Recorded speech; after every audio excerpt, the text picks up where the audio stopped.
Vous regardez 64 minutes et vous avez bien raison. Place à Allons-y Franco, votre rendez-vous hebdomadaire, regard croisé francophone sur l'actualité. Et je vous présente sans plus attendre la bande d'Allons-y Franco ce soir. André Crétenant, bonsoir. Bonsoir. Journaliste suisse, ancien directeur de l'information de TV5 Monde. Vous signez une newsletter, Un monde nouveau, tout un programme. À vos côtés, nous avons Antoine Glaser, bonsoir. Bonsoir. Rebonsoir, parce que vous étiez avec nous en première partie, journaliste, écrivain français, spécialiste de l'Afrique, auteur de nombreux ouvrages, et notamment, le dernier en date, c'est un roman, votre première... Une fiction. Voilà, une fiction qui se déroule en Côte d'Ivoire quand même. Sombre Lagune, paru chez Fayard. Et en face de vous, nous avons donc Yves Plumet-Bobo, bonsoir. Bonsoir. Journaliste à Jeune Afrique, spécialiste du Cameroun. Et à vos côtés, Anthony Bélanger, bonsoir. Bonsoir. Bienvenue sur ce plateau de 64 minutes, éditorialiste international à France Info TV. Alors, je voulais ouvrir ce rendez-vous avec ce dessin que vous avez certainement vu dans le journal Le Monde. Il est signé Glaise, dessinateur franco-burkinabé. C'est pour Cartooning for Peace. Alors, ce dessin, on le découvre ici, qui résume un peu le thème de ce soir. Hein. Victoire sans surprise d'Alassane Ouattara en Côte d'Ivoire, 4e mandat. Paul Biya, 8e mandat, donc il est encore plus en avant, donc c'est pour le Cameroun. On va se poser la question, est-ce qu'une alternance est impossible dans ces deux pays et dans certains pays en Afrique? Mais déjà, une petite réaction à ce dessin. Yves Plumet. Alors, est-ce que l'alternance est possible au Cameroun? On assiste quand même à des élections, à un remake aujourd'hui avec des années précédentes. Le Cameroun a une longue histoire en matière en matière électorale, en matière de président élu, en matière de président autoproclamé, président proclamé. Aujourd'hui, on a Issa Tiroma Bakary au lendemain de la présidentielle qui s'est autoproclamé donc vainqueur de cette présidentielle. Donc qui est aujourd'hui l'opposant principal à Paul Biya. On va y revenir, mais juste je voulais déjà faire un petit tour de table sur ce dessin où on voit ces deux présidents qui sont là en place depuis très longtemps, qui ont un petit peu des atours de jeunes. Et c'est vrai qu'il y a une population très jeune dans leur pays. Donc ça fait un petit peu une différence. Oui, c'est un peu un combat de vieux dans un couloir. Mais ça, jusqu'à il y a encore une période récente, c'était un petit peu commun à tout l'ouest de l'Afrique et en fait à beaucoup de pays africains que d'avoir des vieux messieurs à leur tête comme président, alors que la population, je pensais au Cameroun par exemple, l'âge médian c'est 18 ans, mais c'est probablement aussi le cas en Côte d'Ivoire. Effectivement, il y a une dissonance cognitive entre la tête la tête de l'État et la réalité de la population, qui est une population très très jeune. Très très jeune et parfois qui n'a connu qu'un seul président. Alors victoire sans surprise au Cameroun, en Côte d'Ivoire aussi, dont se réjouissent les partisans d'Alassane Ouattara, qui remplit donc pour un 4e mandat. Près de 90% des voix, on le rappelle. On va écouter les partisans donc, du président élu, Alassane Ouattara.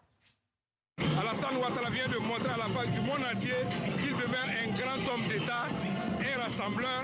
Il est le président de la République de tous les Ivoiriens à partir de ce soir. Le peuple ivoirien a adopté le président Alassane Ouattara. Le peuple ivoirien, toute la jeunesse de sa diversité, a décidé d'accompagner le président Alassane Ouattara. C'est ce qui a donné ces résultats et nous sommes fiers. Nous n'avons pas peur de critiques. Le président, il est aimé par les Ivoiriens. Les Ivoiriens ont exprimé leur joie, les Ivoiriens,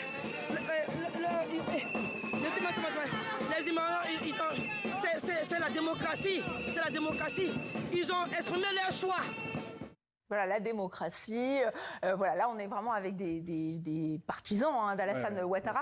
Est-ce que c'est plutôt que l'âge? Parce que c'est vrai qu'on pourrait dire que Donald Trump, lui aussi, n'est plutôt jeune. J'allais dire que l'Occident global ne peut pas donner de leçons en ce moment, disons. On a pas mal d'octogénaires qui se succèdent, ou de quasi-octogénaires.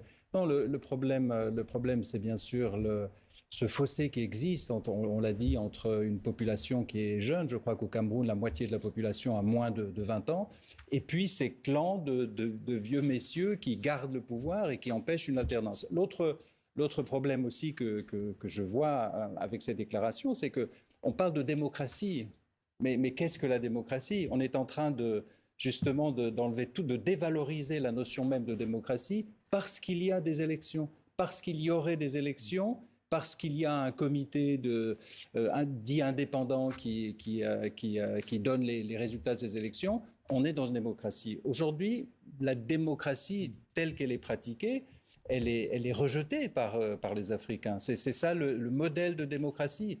Et ça, c'est un véritable problème. Oui. Il y a deux choses. Il y a effectivement le problème de la démocratie, ce qu'on appelle En Afrique, c'est la démocratie électorale. Il y a un des présidents africains qui dit « Moi, je n'organise pas des élections pour les perdre ». Mais c'est vrai que la démocratie électorale n'a rien à voir avec la démocratie, ça veut dire la presse libre, justice, etc. Et je veux dire, les constitutionnalistes français, ils disent les présidents africains, ils connaissent mieux les constitutions qu'on a exportées dans leur pays. Mais en l'espèce, le cas de la Côte d'Ivoire est particulier parce que les deux principaux candidats, je veux dire, qui sont Laurent Gbagbo du Parti des peuples africains de Côte d'Ivoire, l'ancien président Laurent Gbagbo, et Tidjane Thiam, qui était à la tête du Parti démocratique de Côte d'Ivoire, qui est le parti oufouettiste traditionnel dans ce pays du président Houphouët-Boigny, le premier président de la Côte d'Ivoire, n'ont pas pu se présenter. Du coup, c'est une élection qui s'est faite totalement à huis clos. La journée électorale, c'était quasiment une journée ordinaire. Et le danger dans ce pays, c'est que vous avez Alassane Ouattara qui a eu 90% au nord du pays, mais là où il y a les autres candidats, les représentants de Laurent Gbagbo, autant de Tidjane Thiam, là vous avez évidemment, c'est le Sud. Et ça qui est très dangereux, c'est qu'il ne faut pas non plus que ce pays se casse en deux. Et c'est ça, le principal problème, il est là. Et aussi, 44 000 policiers dans la rue, 700 manifestants arrêtés, donc c'est un verrouillage total. Un verrouillage, interdiction de manifester pour l'opposition, qui a lancé un appel à une grande marche le 8 novembre, mais a priori, elle est interdite, cette marche. On va revenir justement sur comment l'opposition essaye de lutter. Vous vouliez réagir en rappelant, je voulais juste rappeler le score moins écrasant pour Paul Biya, ce qui pourrait être presque une surprise quand même. Tout à fait, on assiste... 54%, enfin même pas 54% de... C'est ça, on est à 53%, 66. Voilà, c'est ça pour Paul Biya.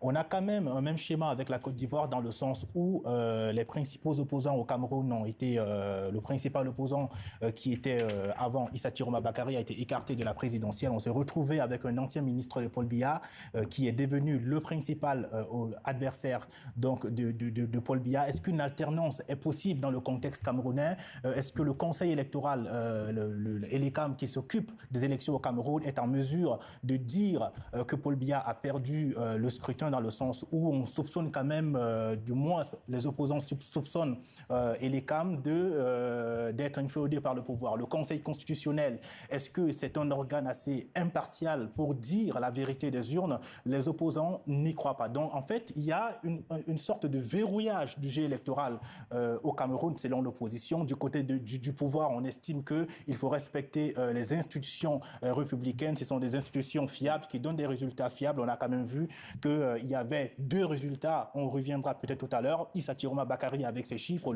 le Conseil constitutionnel avec ses chiffres. Donc, on voit qu'il y a aujourd'hui un manque d'entente entre la classe politique et les institutions. Effectivement. Mais alors, on peut voir aussi qu'il y a d'autres pays africains. En ce moment, c'est la Tanzanie. Hein. Là aussi, on est un peu dans le même scénario. C'est ça qui est important d'expliquer. C'est qu'il y a un contexte régional d'opposition et de levée d'une génération qui a 20 ans, qui en fait est la réalité de la population africaine, aussi bien au Tanzanie qu'au Kenya, qu'en Madagascar, qu'au Maroc. Des manifestations nombreuses ont pu même avoir raison du gouvernement. Gen Z, effectivement. La fameuse Gen Z qui se lève. Alors, la Gen Z, c'est une manière un peu hype, un peu à la mode de qualifier en fait toutes ces générations qui, génération après génération, à 20 ans, se soulèvent pour les mêmes problèmes, des problèmes de corruption, des problèmes de mauvaise gestion, des problèmes de sous-développement, des problèmes de tout simplement électrique et de distribution d'eau. Mais au fond, il y a cette idée qu'il est temps qu'une nouvelle génération reprenne l'affaire. Et il s'est passé quelque chose au Cameroun. L'opposant Bakary n'a pas seulement obtenu 35% des voix, ce qui déjà est énorme, parce que ça double pratiquement le score du précédent opposant qui, en 2018, s'était opposé à Paul Biya. C'est montré que là, on a vraiment quelqu'un qui, non seulement, qui étant du Nord, a réussi à rassembler des électeurs du Sud, qui a créé un phénomène autour de lui et a notamment rassemblé la jeunesse du pays. Mais qui est quand même issu du sérail.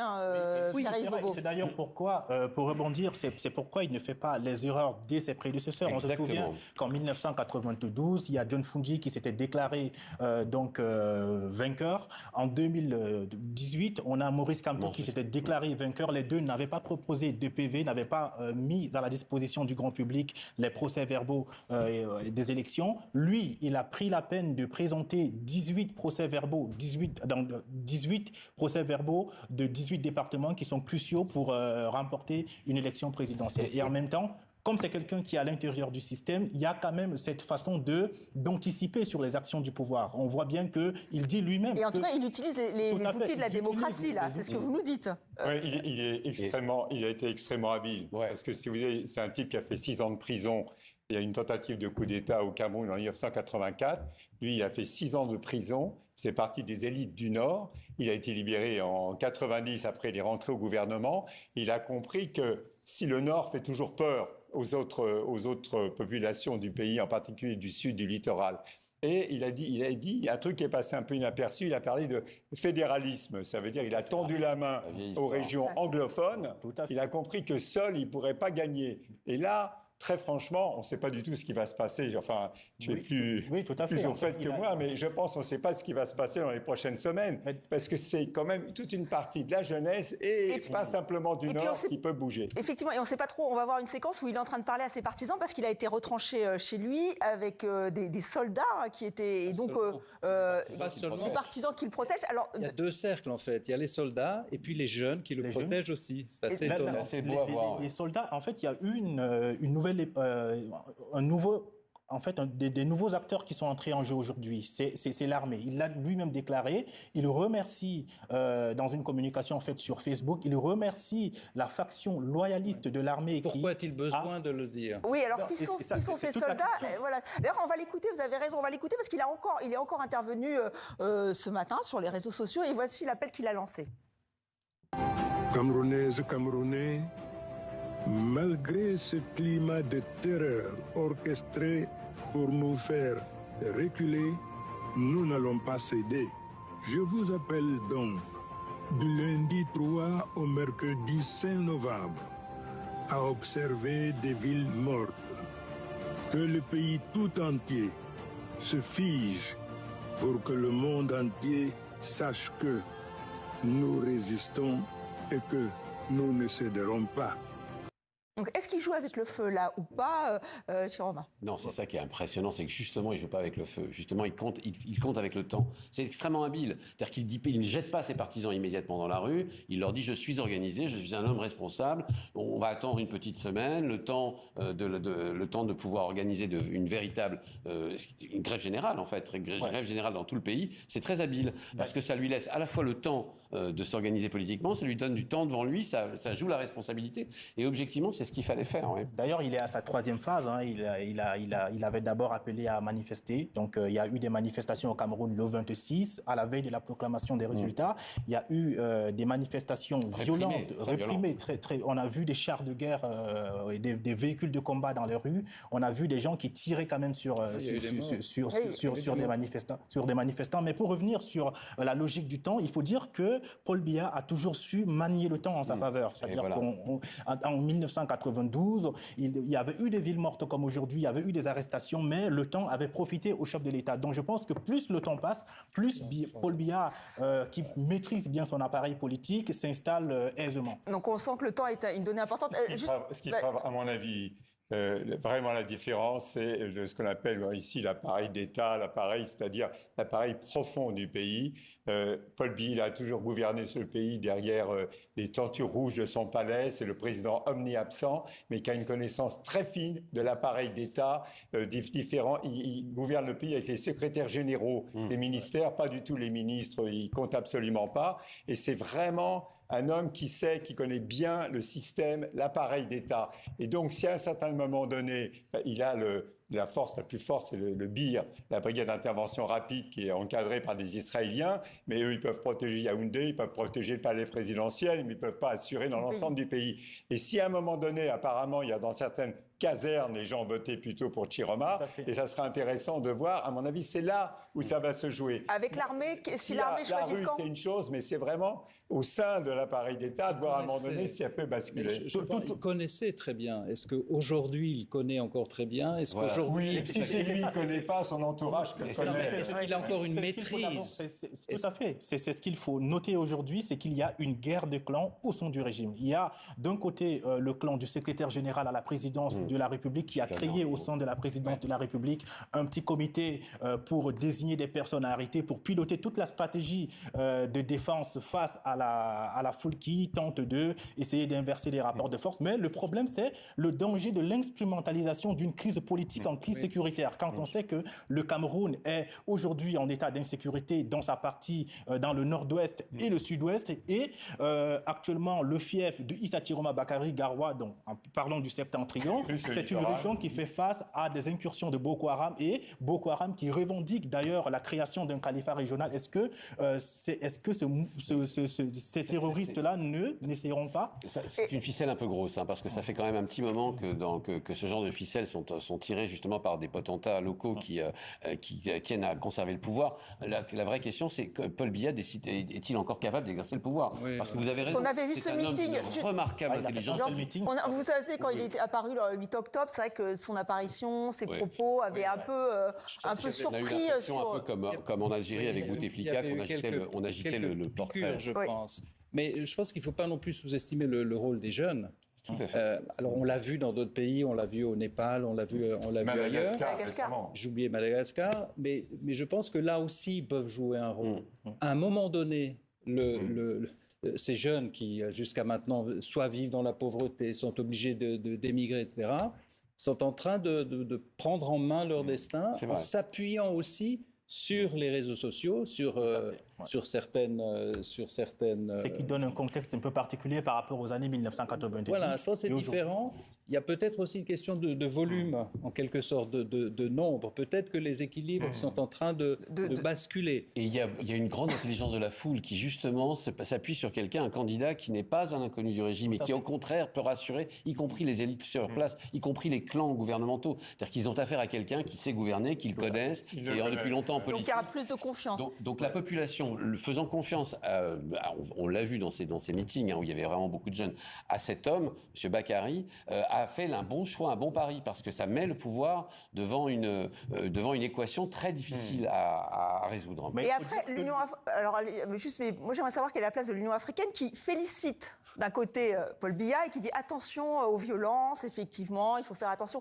Là aussi, est-ce qu'elles peuvent avoir une importance ou pas Il n'y a pas que l'Union africaine, il y a, je crois, l'Union européenne qui a pris acte. Il prend acte. Il n'y a pas eu de félicitations. C'est la première fois que les ambassadeurs localement n'ont pas assisté à la cérémonie de proclamation des résultats. Absolument, à la cérémonie. Donc ça, c'est un signal pour vous, quand même. Ça bouge un peu. Du côté de la France, on a, je crois, une note on prend note plutôt dans la lettre qui a été envoyée à la présidence de la République. C'est plutôt une leçon de morale en matière de démocratie, en matière de respect des droits de l'homme, de libération des prisonniers, des personnes qui ont été arrêtées. Anissé Kane, Dieucam Tchameni ont tous été arrêtés dans la foulée, dans la foulée de ces manifestations. Là, ils ont été arrêtés chez eux. Et aujourd'hui, il y a quand même des faits inédits en matière de diplomatie qui font croire que l'Union africaine, l'Union européenne, la France sont un peu sur leur garde par rapport à ce qui se passe aujourd'hui. Est-ce qu'ils reconnaissent vraiment, est-ce qu'ils reconnaissent vraiment la réalité de ces résultats, ou alors c'est juste des... Donc, pour combattre cet immobilisme, donc il y a ces signaux encore faible, d'après ce que vous dites de la diplomatie occidentale. Il y a ces jeunes qui peuvent se soulever jusqu'à la fin du président quand même à Madagascar. Il a quitté. Oui. Mais alors, qu'est-ce qu'il faut faire pour qu'il n'y ait pas d'immobilisme? Parce qu'il y a certains pays qui ont réussi. L'année dernière, le Sénégal en a un exemple. Là, il y a eu une alternance. Donc, là, sauf que le système camerounais est extrêmement verrouillé. C'est-à-dire qu'on a quand même... alors, attendez, on va finir. C'est-à-dire on a un système qui est assez... Paul Biya maîtrise tellement son système qu'il sait désamorcer les crises. Sauf que cette fois-ci, c'est vrai qu'on a une jeunesse qui est déterminée. Malgré le fait qu'on tire sur des manifestants, ils sont toujours là, ils n'en démordent pas. On est passé des manifestations aux villes mortes. Et aujourd'hui, c'est le pouvoir qui demande aux gens de sortir plus tôt, alors qu'il y a de cela quelques jours, c'était plutôt l'armée qui essayait de tirer sur les manifestants. Moi, je dis toujours, il ne faut pas minimiser la capacité de Paul Biya à sortir de ce genre de crise-là. C'est pas faux.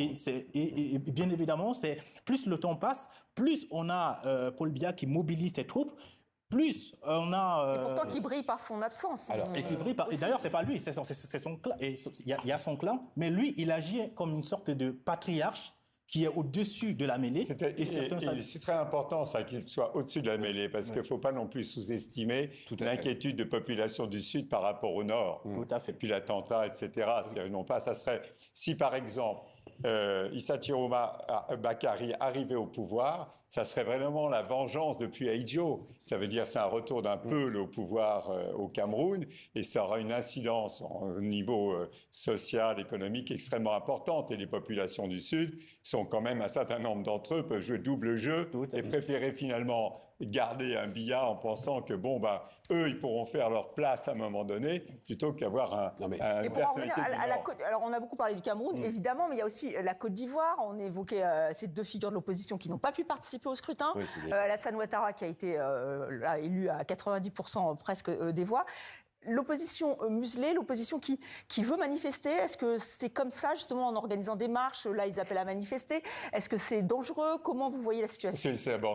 C'est très, je veux dire, depuis quelques années, c'est vrai que l'ensemble du dispositif sécuritaire de la Côte d'Ivoire, ils ont acheté énormément d'armements de cyber-renseignements israéliens, ils ont même des armements chinois, etc. C'est très, très verrouillé. Je veux dire, en plus, le propre frère du président et le ministre de la Défense, il y a un système sécuritaire extrêmement verrouillé en Côte d'Ivoire. Mais c'est vrai que nous, les journalistes, on est toujours en train de regarder l'opposition. Mais à mon avis, il faut déjà commencer à regarder qu'est-ce qui va se passer aussi pour la succession de Alassane Ouattara. Parce que autour de Alassane Ouattara, il y a un certain nombre, en particulier, je pense à Patrick Hachi, Jean-Louis Billon, qui est un des qui disait qu'il était opposant à l'ancien du PDCI, qui a tout de suite reconnu l'arrivée d'Alassane Ouattara, qui va vouloir se présenter avant même de 2030. Donc il y a des billards à trois banques qui sont en train de s'organiser. Bien sûr, mais même Birama, même le propre frère du président, s'il est nommé demain président de l'Assemblée nationale et qu'il change un article 11, il peut lui aussi prétendre succéder à son propre frère. Effectivement, les législatives, prochaine étape en Côte d'Ivoire importante, donc, 27 décembre. Il y a aussi au sein de l'appareil d'Alassane Ouattara, c'est là où il faut suivre ce qui va se passer, autant que dans l'opposition. C'est assez terrible parce que Alassane Ouattara, c'est quand même cet homme qui avait été accusé, subi la xénophobie et l'exclusion politique pendant des années avant d'arriver au pouvoir, qui était le meilleur d'entre nous. Et objectivement, c'est vrai qu'il n'a pas démérité d'un point de vue économique, on peut le dire. La croissance de la Côte d'Ivoire, c'est quelque chose comme 7% par an, et ce depuis 2010. Depuis 2010, depuis 2011. Il a construit objectivement, tenu ses promesses en termes d'infrastructures, en termes de réduction de la pauvreté aussi. En fait, ce qui se passe, c'est que ce que les autres lui ont fait subir, il le fait subir aux autres. Il a tué sous lui la démocratie ou l'esprit de démocratie en Côte d'Ivoire, contrairement au Sénégal, où elle s'est exprimée de manière beaucoup plus vitale et où il y a une véritable alternance, y compris qui a déplu au président précédent. C'est un peu comme si, en fait, cette génération de boomers, parce que c'est le cas de le dire, c'est vraiment des boomers maximum, ils ont tous 80 ans, je pense, y compris à Donald Trump et y compris à Joe Biden, avaient refusé de quitter le pouvoir et de chercher autour d'eux, ceux qui seraient capables de l'exercer. Et on a bien compris que la jeunesse, pour vous, est une force d'espoir pour qu'il n'y ait plus cet immobilisme dans certains pays. Merci à vous quatre d'avoir participé à Allons-y Franco. Vous revenez quand vous voulez.